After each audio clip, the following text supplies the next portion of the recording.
If you've played any Dynasty Warriors by now, you know the premise. Ancient China is in chaos and hundreds must die in a tale of three kingdoms, loosely based on a book, loosely based on Chinese history.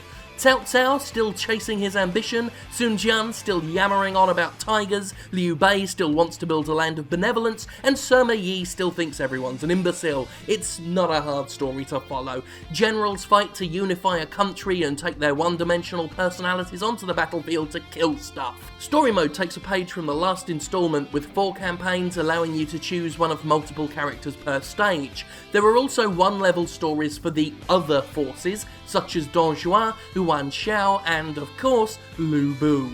Dynasty Warriors 8 bills itself as the definitive DW experience, and as a long-term player, it's not hard to see why. 8 cultivates the best features of the series since DW3 and adds in its own flavour.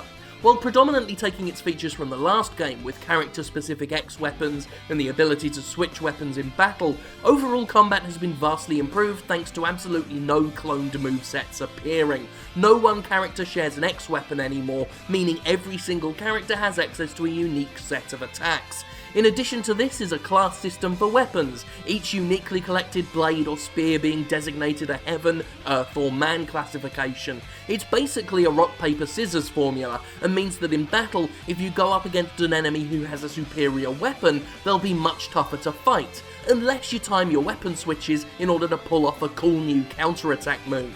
This new system is wonderful, adding some much needed extra tactical consideration in battle, especially when you go up against a group of enemies with mixed weapon types. There's also a new rampage system, which lets you build up a separate meter to your Miso mode and allows you to go on a devastating, no-holds-barred, unblockable, devastating, well, rampage. Free mode also returns, allowing you to play any stage and level up, as well as undertake quests to get unique 5th level weapons, and Ambition mode, a separate campaign about gathering resources, building a home base, and taking part in successive battles without healing to see how far you can go and how big a reward you can claim.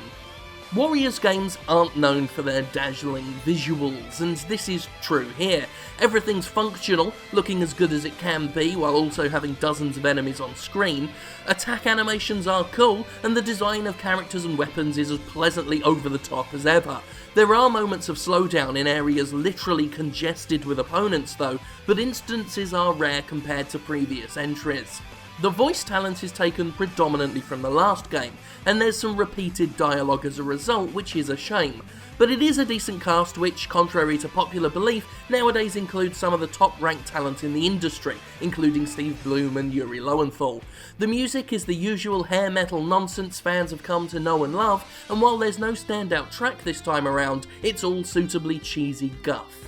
Dynasty Warriors 8 is, ostensibly, the best game in the series, at least since Dynasty Warriors 3. With a shed-load of content, a feature list that reads like a best-of, and a selection of all new systems and campaign elements that offer more replay incentive than ever, this is indeed a comprehensive take on the premier hack-and-slash series. While, as always, those who see no value in the series at all won't see it here, fans or the casual player who hasn't picked up an installment in a while ought to find themselves incredibly pleased.